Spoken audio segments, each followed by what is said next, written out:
Manyoka yapo 10 sasa, naenda Chief Godlove anaenda kunitolea manyoka.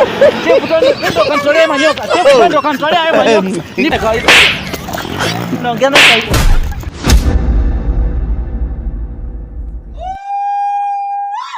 Aina hii ya vijana wana mchango mdogo sana katika taifa. Naam, hali gani mtazamaji wa Lupiana Classic, moja kwa moja tuko live bila chenga na moja kwa moja kumeshaweza kuchangamka kutoka Dar es Salaam bana. Nimeshaweza kuja, hii ni Kyela, hii yote Kyela hii, sijui ni sehemu gani itajijua yenyewe, lakini nimekuja kumtafuta Chief Godlove. Nimekuja kumtafuta na hatimaye leo bana nimeenda kumnasa, nimempata huyu bwana mkubwa na ataenda kutueleza hela zake anazipata wapi, na hayo manyoka anayotembea nayo kwenye gari leo yanaenda kukamatwa, yote yanapelekwa serikalini. Unatembea na manyoka kwenye gari, alafu mwisho wa siku tuliza simu sehemu moja. Unatembea na manyoka kwenye gari, mwisho wa siku yanaanza kung'ata watu, unaanza kufanya mambo ya ovyo. Onyesha kameramani onyesha. Kameramani onyesha. Vuka haraka chap chapu. Unaona hata wananchi hao wameweza kunipokea kwa shangwe, na umeona mwenyewe yule pale na siogopi lolote, niko live moja kwa moja. Naenda sasa kumchangamsha maswali yote mliokuwa mnajiuliza. Leo naenda kwa Chief Godlove. Yule pale alinikimbia kweli na alikuwa ananikwepa, lakini leo ameshanaswa live. Alikuwa anataka kukimbilia Kyela, lakini kwa kuwa mimi nilipota na watu wamenipa taarifa wanapatikana hapa, nimeweza kumnasa hapa. Twende kameramani, usiogope. Ana manyoka kama 4 kwenye gari mle. Hayo manyoka usiku anatapika hela. Sasa leo yanaenda kukamatwa na atueleze hayo manyoka yake imekuaje. Huyu hapa.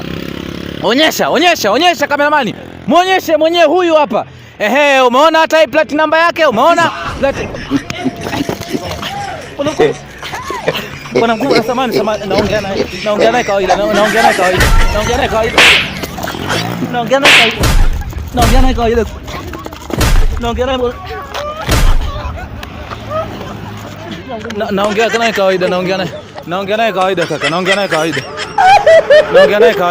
Sizingue wala nisizingui bwana. Sizingue. Kameramani nilikuwa nimesahau, piga kwenzi kwanza nipate hasira, piga kwenzi. Safi kabisa, nimeshapata hasira, nasogea kwa uchangamfu. Na mimi nasimama tu kwa huko. Bwana mkubwa, mambo vipi? Shari, nikaje? Poa. Kwa hakika. Huyu bwana mkubwa amesomea wapi? Kasomea wapi? Anatufua kama anaua mtu. Ndo kazi yake hiyo, kijana wangu huyo. Niambie. Au sio? Bana, kwanza hongera sana ndugu yangu, unapambana sana. Hongera vipi? Umetoka kuongelea nyoka, si wewe nyoka unazijua? Hiyo taarifa hiyo nimeipata kwa sababu kuna watu bwana wameleta taarifa kwamba Chief Godlove hela zake anazitolea wapi, na wananchi wengi wamekuwa na maswali mengi sana kwa sababu tunamfahamu kama chifu tajiri na hela nyingi, na kwa hapa Tanzania kati ya vijana ambao wana pesa nyingi tunaweza tukamzungumzia Chief Godlove, alafu wengine ni wasanii tunafahamu wanafanya mziki ndipo wanapata pesa. Kwa Chief Godlove kipato chake labda kinatokana na nini? Nasaidia watu. Kipato chake kinatokana na kusaidia watu. Hatuja kuelewa kusaidia watu. Nasaidia watu, nawasaidia matatizo yao, nikitatua matatizo yao napata hela. Yaani tunafahamu wanaosaidia matatizo ya watu ni wale labda wataalamu wa tiba za asili au watu wanaotoa misaada. Ukitoa msaada manake wewe ndo unatoa, halafu watu sidhani kama wanaweza wakakulipa kwa sababu wewe ndo unawasaidia. Una kivipi hapo kusaidia watu unapata riziki? Okay, mimi napata riziki pale ambapo nasaidia yatima, wajane, pamoja na watu wengine ambao wanasumbuliwa labda na matatizo fulani. Siwezi nikaweka specific, okay. Lakini mimi naweza nikasema mimi ni sinijitambulishaje, na shindo namna ya kujitambulisha. Lakini kama nakuelewa hivi kusaidia matatizo kama magonjwa na vitu vingine. Vitu kibao, sio hivyo tu. Na magonjwa mimi huwa sisaidii magonjwa tu ya kawaida. Magonjwa yale ambayo yameshindikana. Yeah. Zaidi pale unapoona labda mtu ameenda hospitali wanamwambia ugonjwa hauonekani na nini. Na wale ambao wanasumbuliwa labda na umaskini na nini, kuwapa elimu. Kikubwa zaidi pia na miradi yangu kibao ukiachana na hivyo, lakini hiyo ni miradi ambayo nimeanza kuifanya kipindi ambacho tayari nishapata fedha. Mimi nina vitu ambavyo vinaniongoza, viko nyuma yangu. Ndio maana hata watu wengi nimekuwa nikiwaambia kwamba wajiunge na Nguvu ya Pesa na Jicho la Tatu. Okay. Ili wapate kunifahamu vizuri na wapate kujua nini maana ya hicho kitu nilichokisema. Sahihi. Na tunafahamu kwamba umesema hapo miradi ambayo unaimiliki uliipata baada ya kuwa na fedha nyingi, si ndio? Yes. Mradi wa kwanza mimi nina kampuni inaitwa Chief Godlove Company Limited ambayo ina deal na kila kitu unachokijua wewe. Kila kitu. Kwa hiyo ukiniuliza inafanya nini, yani nimeisajili, ina deal na kila kitu na naenda kuizindua muda so mrefu. Yani ina deal na vitu vyote, kuagiza magari, kuuza magari. Yeah. Kila kitu unachokijua ambacho kampuni zinafanya. Ina deal na kuomba tenda serikalini. Hiyo kampuni inaenda kufanya hizo kazi zote. Lakini kingine nimefungua Chief Godlove nini inaitwa ile? Chief Godlove Foundation. Foundation maana yake ni kusaidia bado watu. Inabaki pale pale kusaidia watu. Inabaki pale pale kusaidia watu. Chief Godlove Foundation kwa ajili ya kusaidia yatima, kusaidia wajane, kusaidia watu wasiojiweza, kuwapa wakina mama mitaji, sio kuwakopesha. Kuwapa mitaji for free, kwa sababu uwezo kumkopesha mtu fedha alafu baadaye ukaanza kumdai. Huo sio msaada. Manake wewe unawapa mitaji, uwakopeshi. Nawapa mitaji, si wakopeshi. Kwa hiyo nadhani mwezi huu tarehe 1 naweza nikaizindua kama Mungu atapenda hiyo foundation. Bana, mimi kwa maximum ninavyofahamu, si chini ya milioni 5 matumizi yako. Milioni 5 ndogo sana. Ndogo milioni 5 ndogo kwa sababu hapo unatakiwa ujue. Mimi hapa nilipo kuna vituo vya watoto yatima ambavyo viko chini yangu 10. Vituo vya watoto yatima viko chini yako 10 ambavyo hivyo sio kwamba mimi ndo owner, labda mimi ndo mwenye vituo. Hapana. Mimi ni kama mtu ambaye ni baba au mlezi wa hivyo vituo. Kwa hiyo wakiwa na shida ya umeme, wakiwa na shida ya chakula, wakiwa na shida ya mavazi, wakiwa na shida ya chochote, wananipigia mimi simu. Lakini pia kuna viongozi wa ustawi wa jamii ambao huwa wanashirikiana nao mikoa mbalimbali kwa ajili ya kusaidia wale ambao wakina mama wajane. Kwa sababu ustawi wa jamii kuna kazi wanafanya kazi nzuri sana. Waorganize hao wakina mama ambao wanaishi kwenye mazingira magumu, wazee na watoto wanaoishi mtaani. Kwa hiyo mimi ninachofanya, nikipata chochote na gawana nao, wanakula. Kwa hiyo bado nina watu ambao wananisaidia na magari yanawekwa mafuta na vijana wanatakiwa na team. Kwa hiyo hao jamaa inabidi wale hao maana kwa nguvu hizi sio kula tu. Hao wanatakiwa wafanye kila kitu babu. Wanatakiwa wafanye kila kitu. Wanatakiwa pia wawe na wapenzi wao, wawe na wake zao, wawe na maisha yao. Maana hata wapenzi wao. Huyu unayemuona hapa ambaye niko naye anaitwa Mtawala Msisi. Huyu Mtawala Msisi kwao ni Ilinga. Nimekutana naye sasa hivi almost huu ni mwaka wa 3. Natoka nimekaa naye sasa hivi anamiliki magari mawili, ana nyumba, ana watoto, anaishi maisha yake vizuri. Kwa hiyo hivyo vimetokana na wewe. Exactly. Na sio huyu peke yake. Na wengine karibia 20 na kila kijana ana gari yake na ana maisha yake anaishi. Na wanalipwa mshahara. Exactly. Kwa hiyo na sio tu kulipwa mshahara. Wanakula kila siku posho, lazima waishi vizuri. Yaani ukiachana mishahara lazima waishi vizuri. Kila siku lazima wapewe hela za kwenda kufanyia mambo yao. Kwa hiyo kitokea labda kijana anakuambia bana leo hajaoa labda ana shida na mwanamke. Sasa hiyo si ni kesi ya mjumbe hiyo. Hiyo si ni kesi ya mjumbe, anatakiwa inaisha chini hiyo. Kama yeye anapenda wanawake achukue, kwa sababu mimi nitachukia nikiambiwa kijana wangu ni shoga. Lakini kama anataka hela kwa ajili ya kudina wanawake, hiyo sio issue. Au sio? So na wewe je, ukitaka uwe ndugu yetu umeoa? Mimi sijaoa. Kutokana na masharti ya mambo yangu sitakiwi kuwa na mwanamke permanent kwamba huyu ni mwanamke wangu. Masharti gani hayo mkuu? Masharti gani hayo? Au ndo hapo tunaenda kwenye jicho la 3 hapo? Sasa hapo kwenye jicho la 3 siwezi kukupa siri au kodi zake. Ila mimi mwanamke sina. Na mpaka siku wazee wanichagulie. Mpaka wazee wachague. Bana wachague kwamba binti fulani anatoka kwenye nyumba fulani anakufaa. Na tunafahamu kwamba wewe nyumbani kabisa ni Kyela. Na baada ya wewe kufahamika umeinyanyua Kyela kwa kiasi kikubwa sana. Na sio Kyela, umeona pale wameandika Kyela Ipinda. Umeona? Kyela Ipinda kule ndo kwetu. Na ndo nyumbani na ndo najivunia huko. Kijijini kabisa. Yaani huko huwezi kuniambia chochote kuhusiana na Kyela Ipinda, tutauana. Au sio? Yaani mimi ukizungumzia Kyela.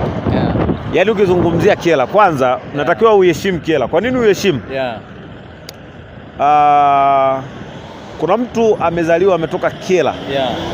Anaitwa Mwamnyange. Mwamnyange. Unamjua? Mwamnyange hilo jina sio geni kabisa. Sasa huyo unatakiwa utaje jina lake kwa heshima, kwa sababu ni mmoja kati ya watu muhimu sana kwenye nchi. Okay. Alikuwa ni kiongozi, sasa hivi ni kiongozi mstaafu wa mkuu wa majeshi Tanzania. Katokea Kyela. Kwetu kijijini. Si umeelewa? Yeah. Mkuu wa nini? Wa majeshi. Sio mkuu wa polisi, mkuu wa majeshi Tanzania. Yeah. Anaitwa nani? Mwamnyange.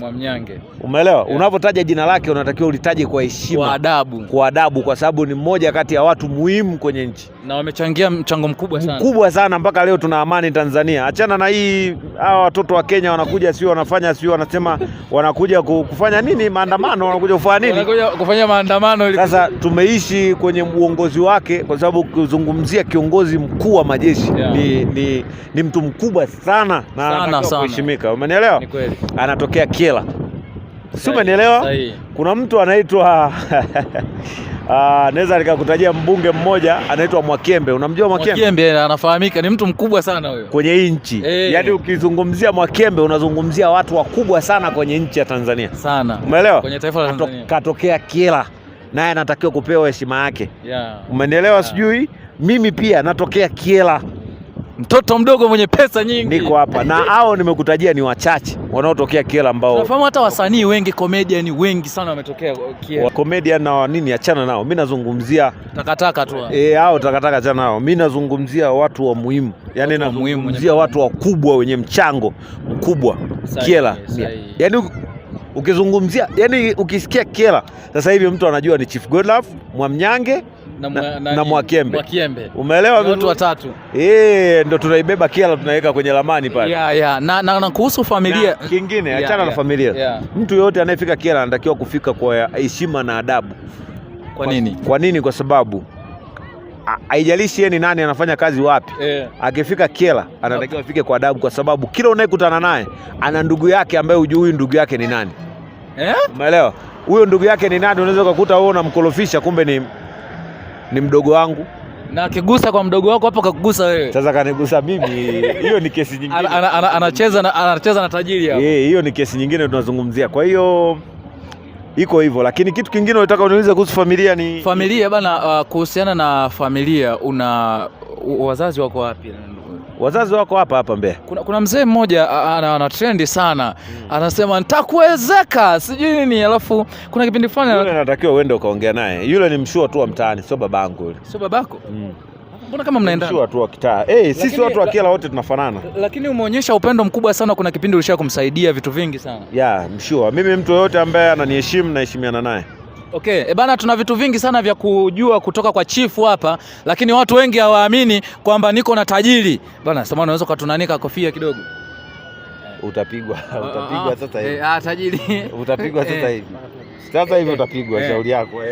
Umeona bana, niko na tajiri hapa, lakini pia kuna vitu vingi ambavyo tulitamani tuvijue bado kutoka kwa tajiri.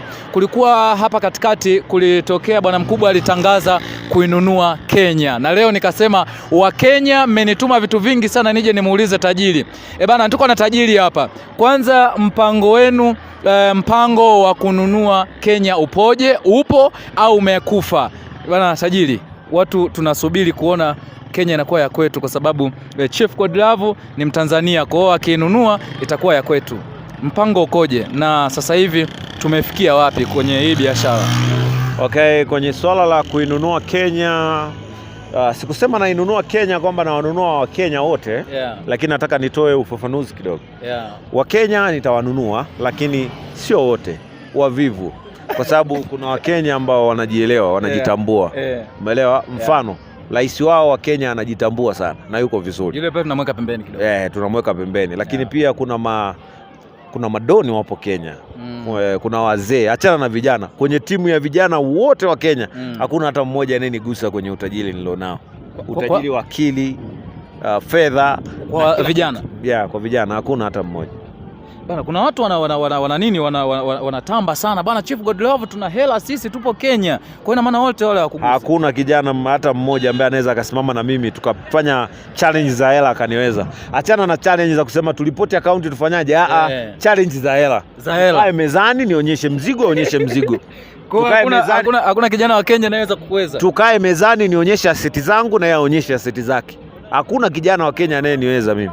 hayupo. Sio Kenya, Tanzania, Kenya, Uganda, Mozambique na hapa hawa. Yaani huyu ndo naenda kumtambulisha kwao, wao wanashindana nao. Lakini sio wewe. Mimi niko mbali. Mimi nitashindana nao kuzunini. Bana, hatari sana. Na kukatokea baada ya kutangaza ile taarifa kukatokea akaunti yako imeripotiwa, kwa maana ya kwamba ikawa banned. Na watu wengi sana wakasema bwana wa Kenya ndo wamefanya hivi, lakini pia ukaja kukiri kwamba jamani wa Kenya nimenyoosha mikono, bana tusameane, mambo yaisha, mmeripoti hadi akaunti yangu. Lakini kwa sisi wenye D2 sikufikiria kama inaweza kawa ni rais wa Kenya wakashirikiana kukuripoti wewe, kwa sababu hapo mwanzoni unavyoanza ulikuwa unatukana sana vijana watoke ndani wakatafute hela na hakuna aliyekuripoti. Hii imekuwaje? Wakenya wana umoja sana, alafu wanapendana, ambao mimi naipenda by the way. Na ndio maana huwa naizungumzia, naipenda sana. Lakini natamani ule moyo ambao vijana wanatumana kufanya vitu fulani, tutumane kwenda kutafuta, kupambana, yani tupeane hasila za kupata doo mfukoni. Kwa maana hiyo Wakenya ni wavivu. Wewe unanichonganisha nao alafu ni wanani? Vijana wengi ni wavivu, kwa sababu wakikaa mtandaoni wao kazi yao ni kutukana matusi, kutumana, wafanye vitu vya ovyo. Lakini tungekuwa tunatumana kupambana au tunapeana connection, tungekuwa matajiri, au Wakenya wangekuwa matajiri.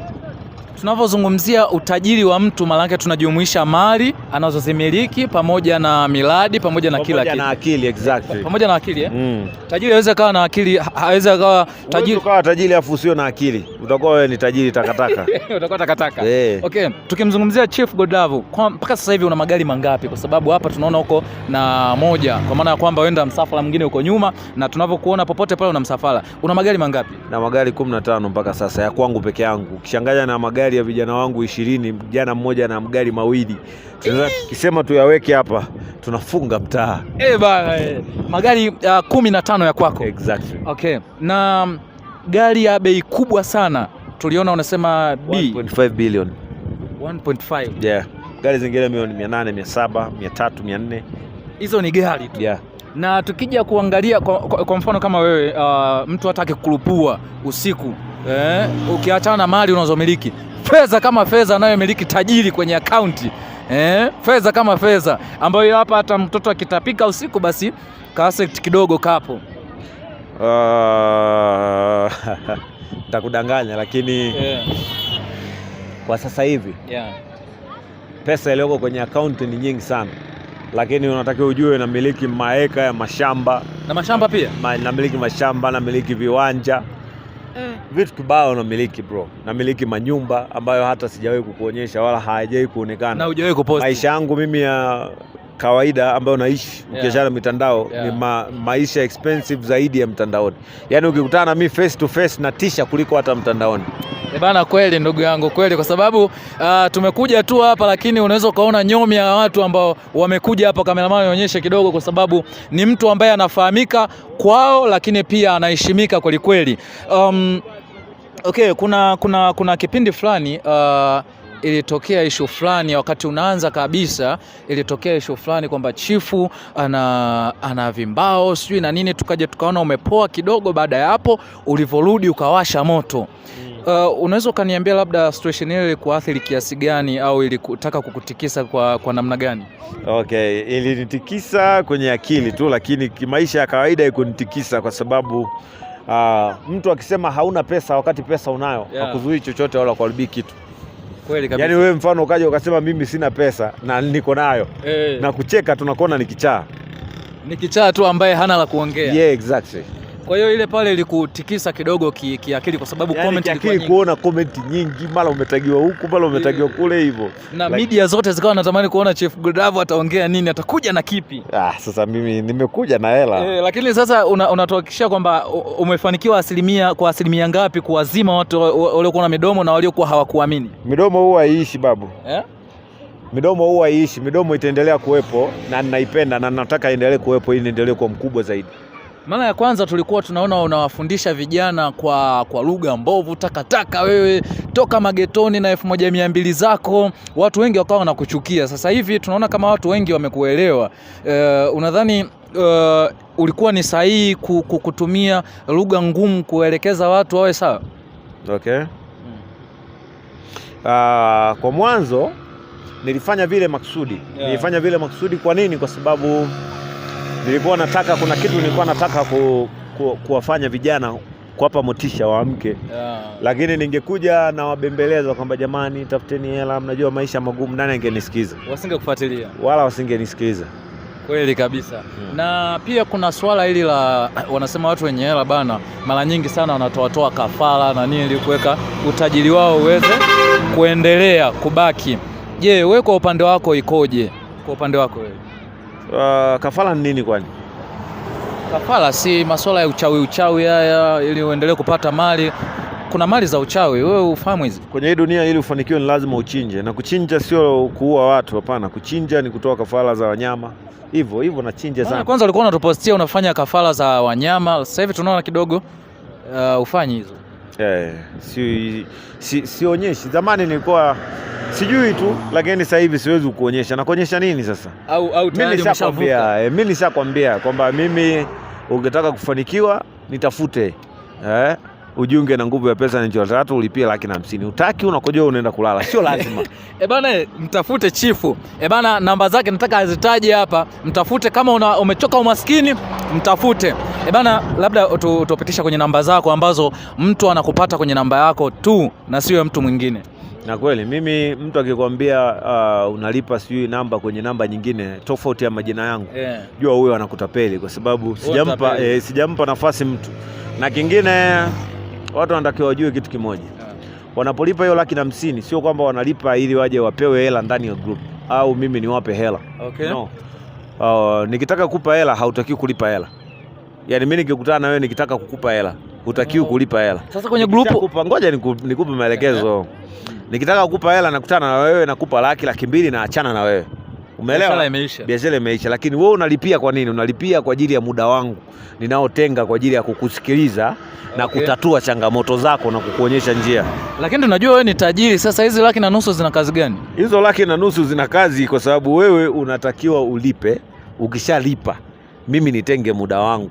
Yaani muda wangu ule ndio unaolipia. Kwa hiyo hizo zinaweza zikawa hazina hata kazi, zinaweza zikawa zinanunua chakula cha mbwa. Sasa hiyo sio kazi. Kweli kabisa. Kwa sababu mbwa wangu kwa siku matumizi yake nilikuwa natuma voice pale, si umesikia? Kuogesha mbwa 9 360. Mbwa 9? 360 au umesahau pale? Mbwa 9 360 ambayo wewe mwenye 1,200 umekaa hapo nyumbani huna kazi, ni hela yako ya kodi. Hela yako ya kodi mwenzako ndo akuogeshea mbwa. Sasa wewe endelea kuchelewa. Lakini pia kuna watu wengi sana wanajiuliza. Hata mimi pia nilikuwa najiuliza hili swali. Kwa nini chifu hataki mtu anayetaka kumsaidia awe analialia shida? Yaani utaki mtu, yani umekutana na chifu, umekutana na tajiri, sema kiume, nisaidie kiasi fulani, sio blaza mimi hivi. Siri ni nini hapa? Okay, siri ni nini? Ni kwamba hiki nakupa wewe sasa ujifunze. Hakuna mtu yoyote ambaye anajali kuhusiana na shida zako au matatizo ulionayo. Matatizo yako ni matatizo yako. Uenda unapoenda kuambia watu matatizo yako ndio watatumia zaidi kukutangaza kuliko kukusaidia. Unaenda kuomba watu msaada, wanakwambia sasa utafanyaje, baada ya kusema tunafanyaje. Kwa mimi huwa sipendi mtu aniambie anatia huruma, kwa sababu kikawaida mimi sijali kuhusu matatizo yake. Matatizo yake ni ya kwake yeye. Hayakuhusu wewe. Umeelewa? Yeye hayanihusu mimi. Kwa hiyo yeye anavyonisimulia matatizo yake hatakiwi kutia huruma. Anatakiwa aniambie kwamba chifu, wewe nimekwama sehemu fulani, naomba unisaidie. Yaani straight forward. Mimi ndo napenda hivyo. Kwa sababu kikawaida kwenye dunia hakuna mtu ambaye anajali kuhusiana na maisha ya mtu mwingine. Hayupo. Wewe unajali kuhusiana na maisha ya mtu mwingine? Yaani binafsi. Tunaangalia yako. Hata kwenye Biblia wameandika toa kwanza bolti kwenye nini? Au wewe usomi Biblia na kipala chako? Mimi sisomi. Au usomi Biblia? Toa bolti kwanza kwenye jicho lako ndipo utoe kibanzi. Umeelewa? Kwa mwenzio. Kumbe Biblia unapitiaga? Sio nimepitia, mimi nimesoma kabisa Biblia na nilitakiwa niwe mchungaji. Na unaijua? Sio naijua vizuri. Mpaka ndani nje Biblia naijua. Mimi babangu mchungaji, unaniulizaje kuhusu Biblia? Na kulikuwa kuna mpango wa kufungua kanisa, tulikuwa tunataka tufungue kanisa. Sio mpango, kanisa ninalo. Sio mpango, kanisa ninalo.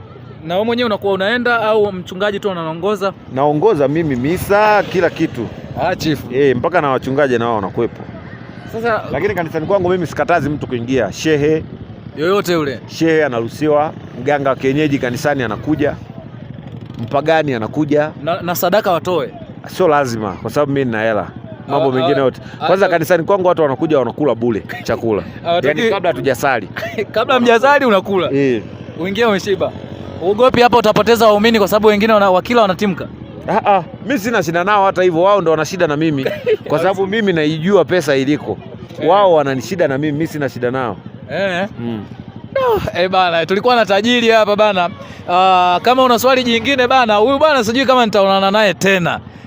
Lakini leo bana natamani bana, naona leo una gari moja. Samahani, nataka nimuibie siri mtazamaji kidogo hapa.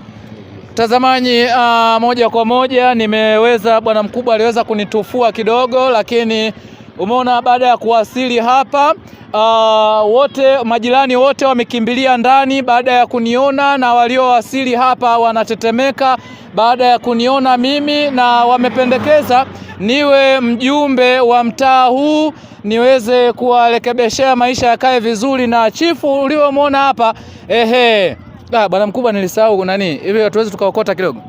Kuokota nini? Mawe au tuseme au mpaka tuseme tajiri umepoa. Umeona amelalamika, amesema ni kweli hapo hana hata hela kwa sababu hata jioni penyewe anaweza asile, na njaa inamuuma kweli kweli, njaa inamuuma chifu, njaa inamuuma Chief Godlove, njaa inamuuma kweli kweli. Na umeona sasa hapa ananinyenyekea, amesema kwamba baada ya kufika mimi na anataka akabidhi lile nyoka ambalo yuko nalo kwenye gari. Anatembea na manyoka kama Nisonge kusoma nyoka. Umeona kijana wake amesema ni kweli, yako 8 yako upande wa nyuma kule, manyoka yapo 10. Sasa naenda Chief Godlove anaenda kunitolea hayo manyoka. Chief ndo kanitolea manyoka. Chief ndo kanitolea hayo manyoka. Nipatie Chief akanitolea hayo manyoka. Sasa unaanza kumzuia mtoto, amefanya nini? Chief Godlove anakimbia na manyoka yake. Kameramani siogopi lolote. Rekodi. Siogopi na nishachangamka. Bana,